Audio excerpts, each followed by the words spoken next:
How's it going, troops? Benjamin plays 1080p now. Welcome guys to my video. So I've been asked a couple of hours ago how to actually install OBS Studio and how to actually hook it up so you can start live streaming, because I know a lot of new YouTubers want to start live streaming and it is not the easiest software in the world.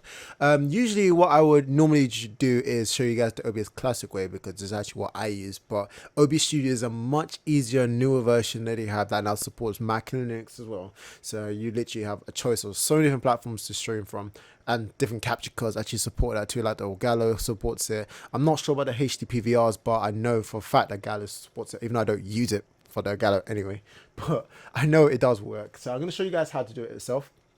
So you can see at the bottom I've just been getting some new drivers or I'm actually recording this right now from the Ogalo myself, so and now I show you guys how to actually install OBS itself.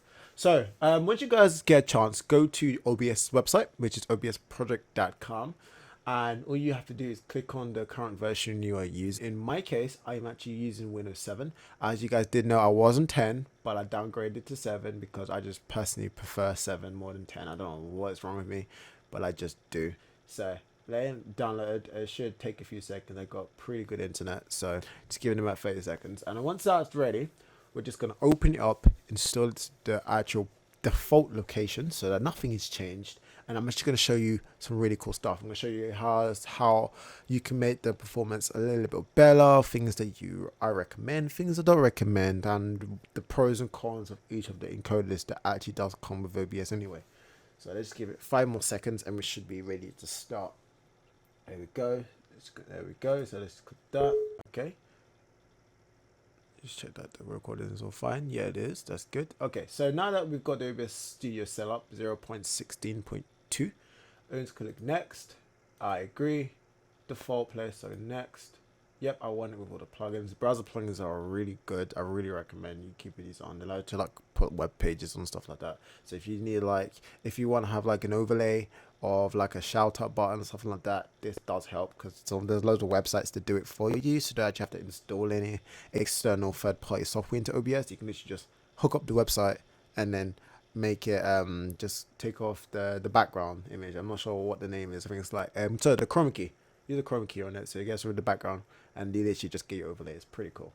So click install. Should take a few seconds, especially when I'm installing to an SSD, so shouldn't have an issue at all. The SSD I'm using for this is the Samsung Evo 850, I believe it is, and it's a half a terabyte one, so it's going to be pretty quick. Just get this last bit finished. There we go. You can now click run. So this. They changed the agreement, so if you get a chance, do read through it. Click OK afterwards, and it should just pop straight up. There we go. So this is OBS Studio. Okay, this is the new version they have, not the old one. The old one is classic. Remember, classic and Studio. Okay, so to start live stream, you have your scene here. The different scenes you have your sources and your different audio mixes. Okay. What I'll do for demonstration, because I do have a camera as well which has an audio device, I'll make that my audio device so that way you can actually see all the information from that camera. Sorry, all the audio and stuff, but the audio that is actually coming from this actual recording itself is actually using the Elgato. Okay, not the Elgato, sorry, the Blue Yeti microphone.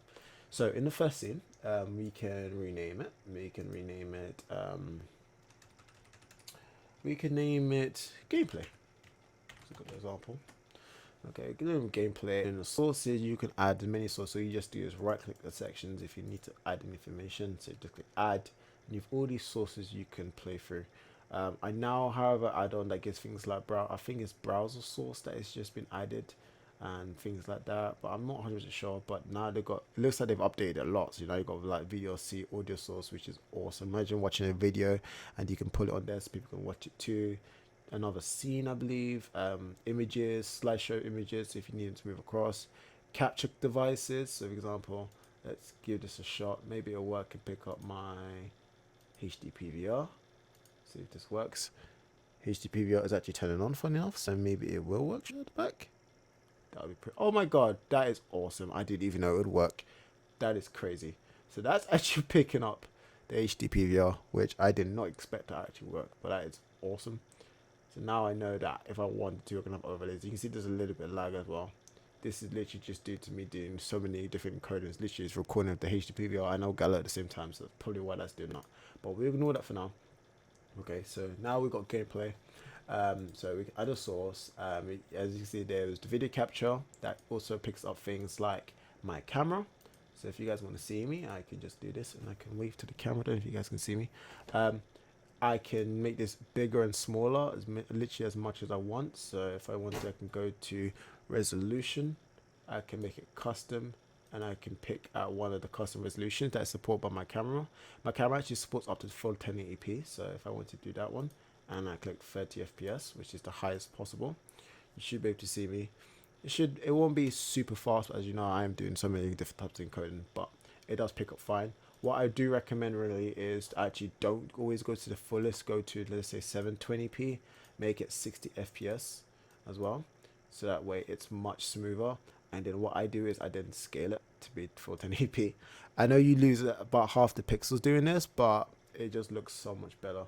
So things like that, you can then, for example, scale it smaller, like you do. Some people do in their videos have it like this. Literally, all I'm doing is clicking the arrow, seeing the little blue circle, also red circles, left clicking, drag and drop as much as I want, and then literally like that.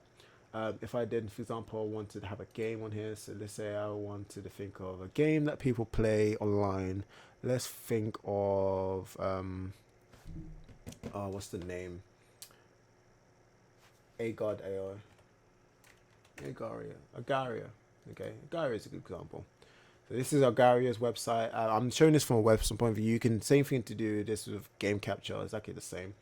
But what I'll do is with this page is, so if I go back to OBS now, and I right click on sources, I click add, and I click window capture. I can click okay. I can name it if I want to, but for this situation, I don't really need to name it.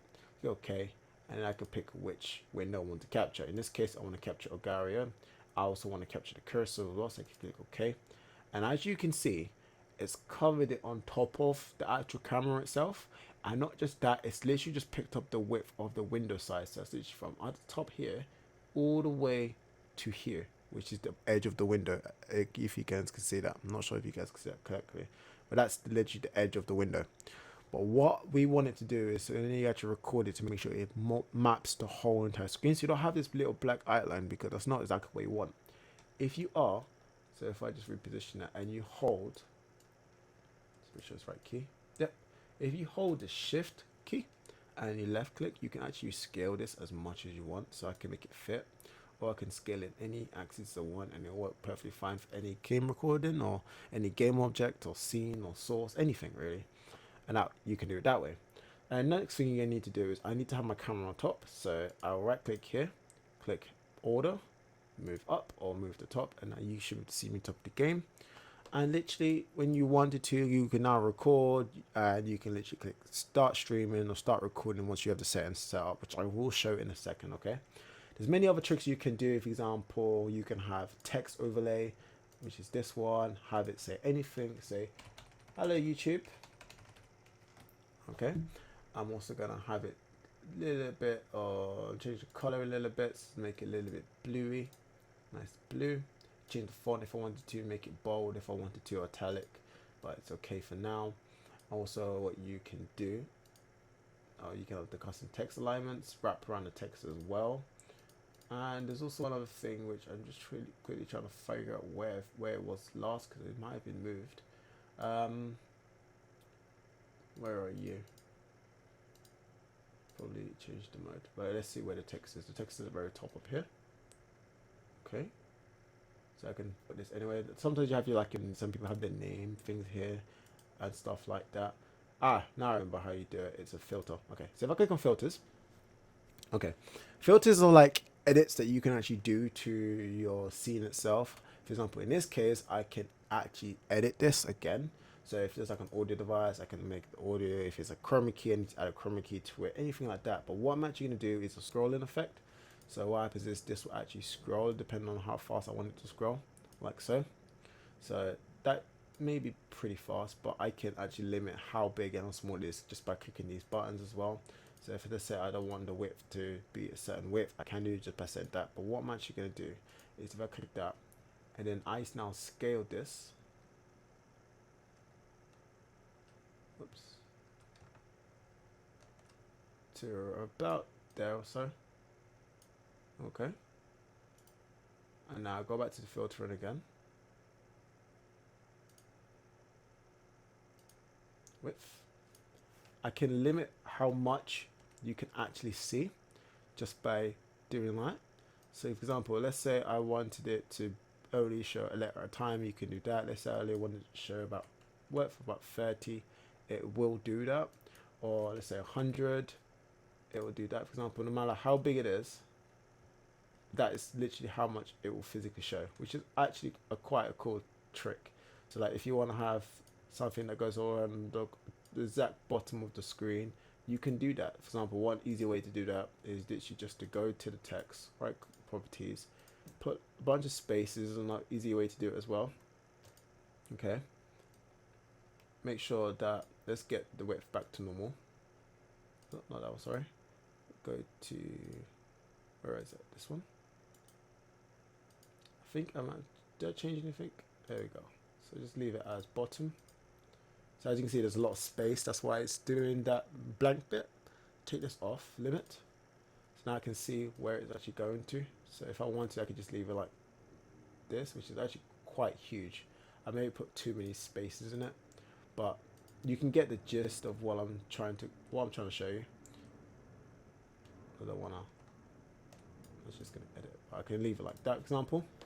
So you've got the gameplay. So for example, if I was to now move this onto another, this is what you see in the actual game, but in actual recording, you'll see me on the top left, you see the hello YouTube at the bottom, and it'll keep going across. You can change the size of this. It does perform better at first, and you're thinking that your normal version, the classic, but it is very easy to work straight at the back with the studio version. And you also got studio mode as well, which is pretty cool. It's like a preview mode. It's quite cool. So you can see how the transitions work. You can cut it to move from one scene to another scene. It's really, really cool. You can do this in the normal mode as well.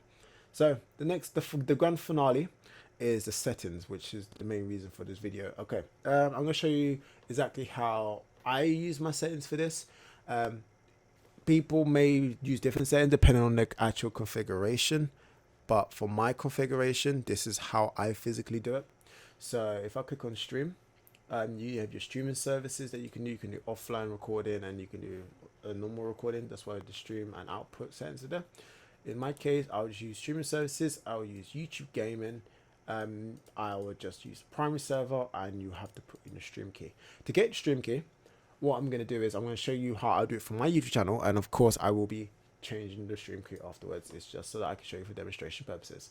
If I click on live streaming, so make sure you're on your YouTube dashboard, go to live streaming. You got your stream now, which is got a key, and the key would be here if you want to stream to your stream now. But what I'll do is I'll make a custom event so that you guys can see it that way as well. So all I need to do is click new event on the top right, put in any information. Let's call it YouTube tutorial how to OBS.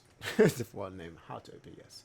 So you see, by default, YouTube will run it to the newest hour. In my case, right now it's 5:30, but YouTube will run it to 6 p.m. All I need to do is change the time to, let's say, 5:35 p.m. or 32. Well, not gonna be that long.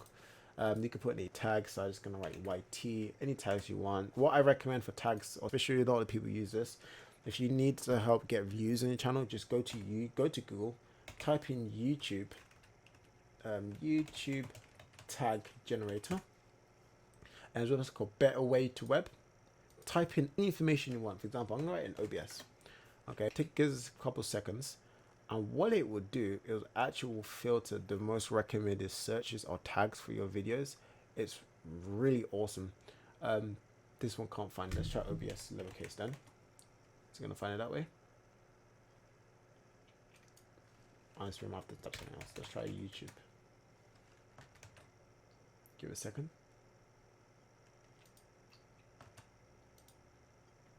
YouTube. It's gonna have to find that as a tag.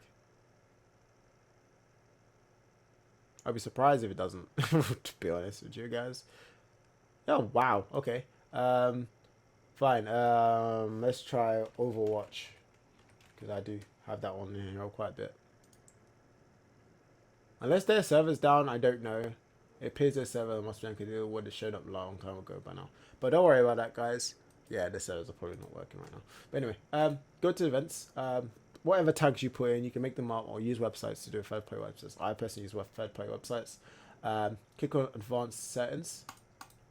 Okay, make sure this is all correct. Okay, you got your standard license, which I use because I'm not creating an original product. I am just creating a video on on an already created product, which is just standard YouTube license.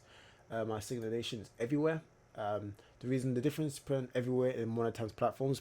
Monetized platforms is platforms that can run adverts, and everywhere is even places that can't run adverts. That you have like the pros and cons. Personally, I do everywhere because even if I don't get paid from, I don't care. I get paid peanuts from YouTube anyway, so I'll be happy if people can just watch the videos anyway. So I will leave mine on everywhere. The caption certification I leave on this content has never been aired on TV in the US. The reason why YouTube, as you know, is a US company, and anything that is aired in US at all is copyrighted, and it's a infiltration breach if you have you're recording content that has been aired anywhere in US. So in my case, it isn't. So this content has never been aired on TV in the US, and I'll leave that as that. I'll leave that. I promote my channel as soon as I'm live. You can also do an hour before so people can sit and wait. But I personally straight away as soon as I start recording, post it there. What category your video is, if it's a vlog, if it's a blog, if it's a gaming, if it's travel or anything, you put it here. For example, let's gaming, type in the game, let's say it was Overwatch. Overwatch will pop up, and what happens at the end of underneath your videos, I have a picture of that Overwatch cover so people can actually find a link to download the games themselves. It's pretty cool. So for example, let's say it was Overwatch. The rest I pretty much leave anyway. They're not really things to be too worried about, but I'll go really quickly into them. Video status so that people can see how people viewed it while it's updating the status of it. Recording, how long you want to record it for, if it's going to save, if it's going to be deleted show afterwards. In my case, I save it.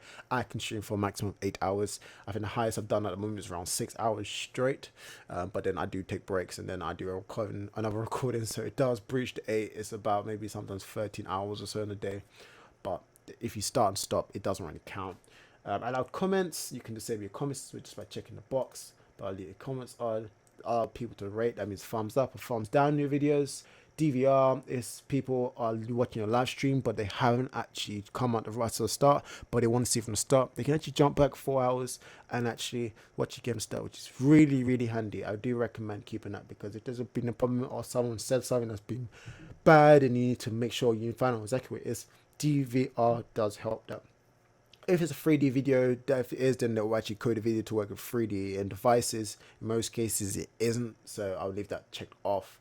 And stream optimizations, I always leave my optimized for less viewer buffering. The reason why, interaction means that you're up to date more. The people who are watching will require to be downloading a lot more, so the game is a lot faster. But with optimized for less buffering, the recording is slow. There's a delay. The delay is slower, allows people to make sure they got all the data before they try to view it. So they can view on any different bit rate. It's good quality. Everybody's pretty much happy. So I do recommend always leaving the bottom one on. And if you need an external delay, you can check it on here by maybe 30 seconds or a minute. I personally don't need that. It's got enough delay just by having the less for viewer buffering, so I don't have that one. Okay, next thing, guys, monetization. Okay, this is how YouTubers get paid. Okay, you get paid from adverts. So same thing happens with live streaming. You can put adverts. You can have, if someone is a co-streamer who is moderating your actual stream, they can literally go on your settings and target ads, so that what happens is when you have, let's say, 10 viewers and you want everyone to see an ad, they can just press a button and YouTube will instantly send an ad to every one of those players. And of course, the longer if they watch it all, you'll get paid from it. I personally don't do that. I just have an ad at the start when you're watching it back. So if you're watching it live, you don't get the ads. Maybe once if YouTube does that, but I don't usually do that. But I know some YouTubers who do that. Loads of people on Twitch do this a lot as well. So that's how it's done. And you've got overlay ads, so the ads on the right side. You've got the sponsored cards, the cards that come on the side, which is very cool. Skippable and non-skippable ads. So when you start the video, an ad will pop up maybe for 15 seconds or a minute. A non-skippable ones is one that doesn't have the skip button and it forces the viewers to watch it. Most people just refresh, or they actually just they'll watch your stream, which is horrible. So I'll never ever have this on anymore. Usage policy, where the video gets monetized. If you want to block it in all countries, that means no, you don't get paid for this video. You can monetize in all countries. So every country that supports monetization, you can get paid from. And there's tracking, which means don't monetize, but track the devices that are monetizable and aren't monetizable, so that at least you have a record of how much you potentially could have made if you had monetized. That's about it. The parts at the bottom I never use. There are many things if you want to have like a custom ID, or if it's like a web series or something like that. In my cases, I don't use that, so I don't recommend touching that if you know, in my case. So what I now do is click create event. I just realized how late I just remember it was about 5 minutes over time for that start the stream, but it's not an issue. So now YouTube's created event. You can input a thumbnail, an image. So what I usually do is sometimes I will just pick up a random one, but you can actually make an image. They suggest 720p, but you can make it as long as it's supported file type and it's less than 2 megabytes. You can upload any thumbnail here, and then you've got your bitrate for your encoder, which is the next. Okay, this really does depend on your actual computer. Your actual internet and your computer, in fact. If you have quite a good performance computer, you have a mid-high range computer, and you know you can stream pretty good, I recommend having between the 720 and the 1080p range. If you have a high rig, I recommend just the 1080p range. I've seen some people go higher than that. I personally don't really recommend it, but you can do that if you want to do that. If you want to push them for that quality, go ahead. Nothing's really stopping you. There's websites where you can get testers for speed. The best one is called Speed Test, speedtest.net, which I'm not going to show because it actually gives in my current location, which is absolutely unnecessary for this video. But go to that website, do a test. It'll tell you your upload speed for your actual computer, also your actual router, and then you know how much you can actually potentially send to YouTube.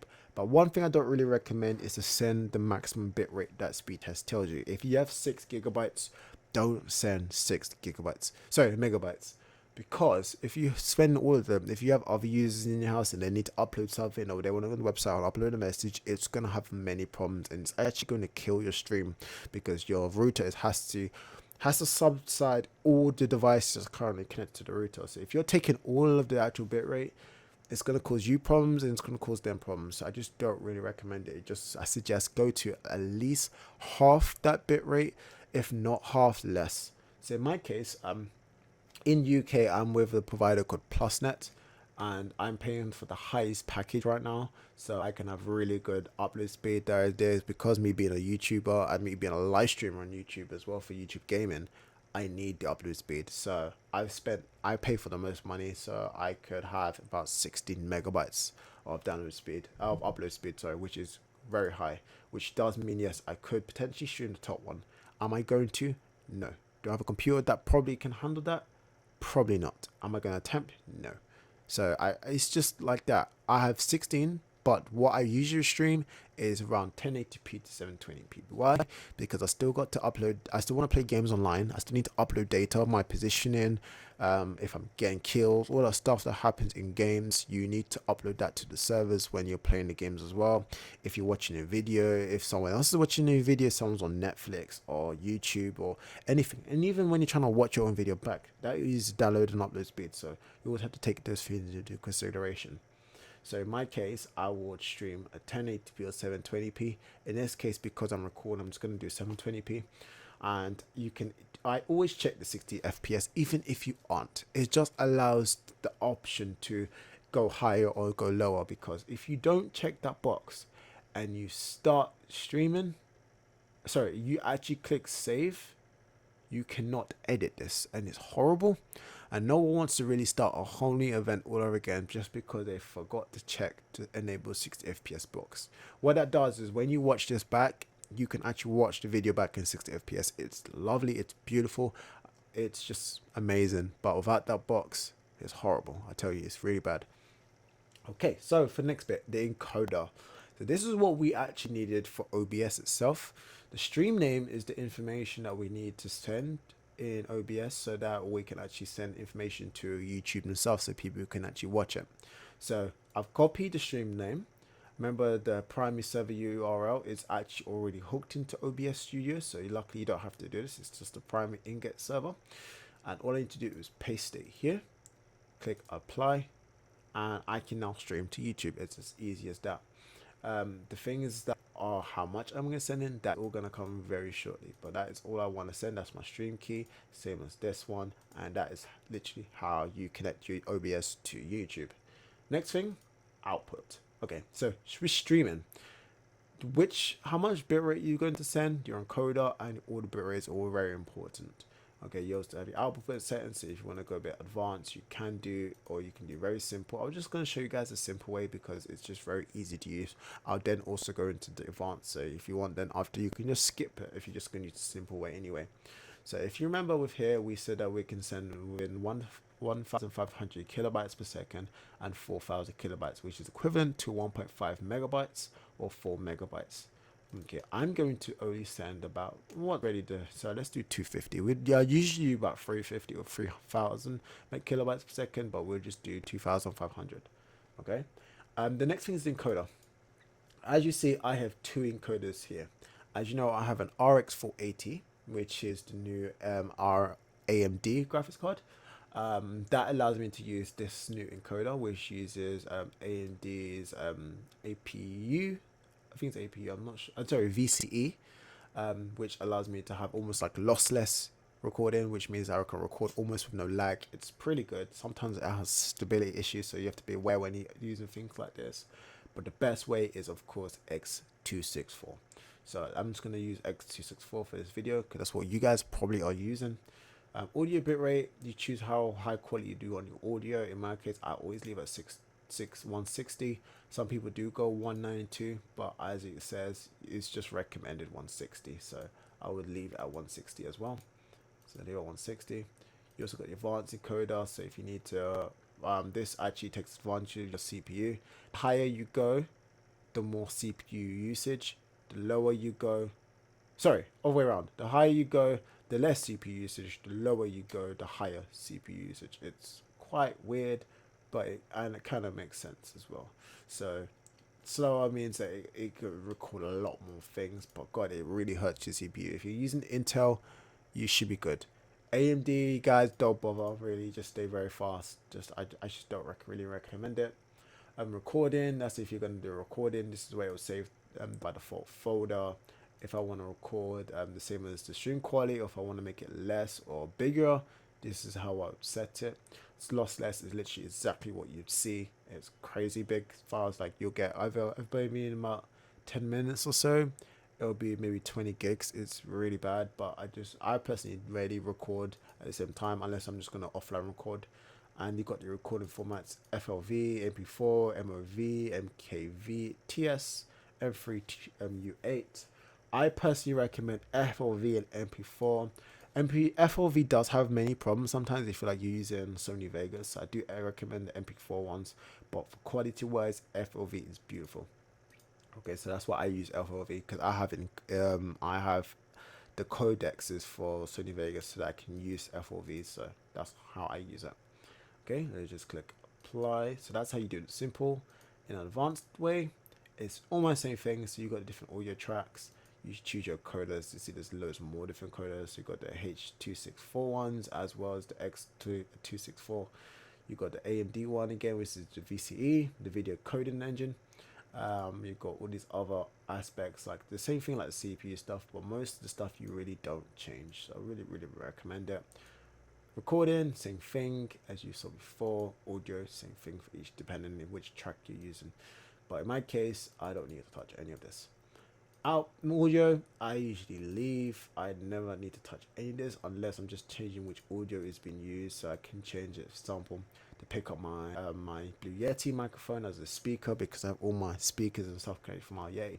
Or just use the desktop audio and do it all that way. There's many different ways you can do it, but I usually just use default, and I don't need a second audio device. And by microphone, I use my default as well, which is my Yeti, and all that other stuff. But in this case, I actually need to change it to my camera. That way you would actually hear me speak. If you actually see the audio levels going up, because it's being recorded right now in Elgato. So next video, which resolution is your canvas, which is this here, and which is your output resolution, which you actually see in actual recording. Most people can do 1080p 1080p, so it means I want to see 1080p, I don't want to output 1080p.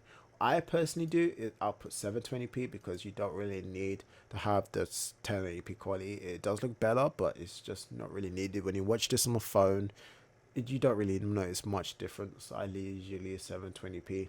The downscale filter is how good quality compared to speed you want. So fastest, what means blurry, sharper, but uses more CPU, and the sharpest will use a lot more CPU. In most cases, I just leave it in the middle. And how much FPS you want to use, you got the 10 to 60. In my case, as you know, with this, I want to record 60 FPS. I click apply. Keys, if I want to change, like press F10 and it starts recording, then press F10 again and it stops recording. Or if I want to change studio mode, or I want to change the scene from one scene to another key, I press a button and it will do that. Or I want to mute a button or mute a microphone, all of that can be assigned in here. It's very easy. This just, for example, let's say I wanted to have I don't know, what's an easy one I could shoot? Push to mute. Let's say I press F10, I click apply, and that's it. And I just press F10 and it'll mute me. And I press F10 again and it'll unmute. It's as easy as that. In this case, I don't actually use hotkeys ever, but it's there. It's very helpful if you do need it. The next thing, guys, is the advanced tab. This side can be quite important depending on your rig as well. If you're the start one on the top, you got general, you got the process priority. Make sure it's high. Okay. Recording and streaming does require a lot of CPU, as you guys are probably aware of, but having a low priority, it may cause the CPU not to be able to get enough resources that it needs. So OBS to not get enough resources that it needs to actually do a good stream and hold the data while it's encoding and decoding it through YouTube servers. So I recommend keeping it on high so you can still make sure that all the data is sent and you have enough RAM and processing power to actually send it all as well. So keep that on high. Renderer you can change to DirectX 11 or OpenGL. I personally DirectX 11. I've had a few problems with OpenGL. Funny enough, with AMD we shouldn't have that, but we do. So I leave that with DirectX and DirectX 3D 11. Code format I don't touch. YUV color space don't touch. Color range don't touch. Some people do full, but I recommend not touching it. File format don't touch it. Stream delay, if you need a stream delay, pull it there. I don't need one. Automatic connect, have on always. I tell you guys, this is the most best thing in the world, because what happens sometimes on YouTube is when you're streaming and you don't have this on, and some point your provider just for some reason just stops providing you the data that you need to upload to YouTube. If this is not targeted, it will stop your stream. It will put a break on the stream. If you're streaming to stream me on YouTube or YouTube gaming and you don't have this checked, it will cut your stream as I've stopped live streaming. And when you start live streaming again, it will start live stream as a separate broadcast. With this, it doesn't send that I'm done command. It says that something's wrong, wait for me. So keep that on, make sure it keeps trying. I did 20 times, some people have 100 times to make sure it's working fine. Just keep that there, keep it how it is, don't touch it, don't disable it. It's awesome. Leave it there. I'm bind to IP if you need to change your IP address, all that lovely stuff as well. But in most cases you shouldn't need to. Okay, click apply, okay, and you should be good to go. So now what I'm going to do, guys, I'm going to show you what it looks like when I actually send this to YouTube themselves. So I've taken Elgato off as its own little web browser page. I'm going to go back on here, make sure it's hooked. So make sure the window capture is hooking up Elgato, which it is, which is great. Now I'm going to click start streaming. It's going to start getting all the information, getting all the frames, getting the CPU power, getting the bitrate right here, sending the bitrate all to YouTube. As you can see, it's all being sent. I've been streaming for the last 10 seconds now. It's hard to get the because it's requiring about 20% of my CPU. Why? Elgato is also trying to acquire it. It's going to have a bit of in and out moments as well, as you can understand. The FPS is going up and down, which it will do, which is completely understandable. But now if I was to now go on to YouTube and I go to the live control room it will now say preview is on, and as soon as it's gonna say yep, I'm seeing data, it's good. There we go, good. 720p I'm receiving, the health is nice and good. Now I can just click preview, click OK. What's gonna happen, it's gonna take them about a minute or so. It's gonna actually prepare the preview window right here, so that now what it will actually allow is so that when you click preview, it will actually be able to see what's happening when I'm actually recording. In most cases, I don't watch it because I use my phone to actually preview it, and I like to preview from someone's actual perspective.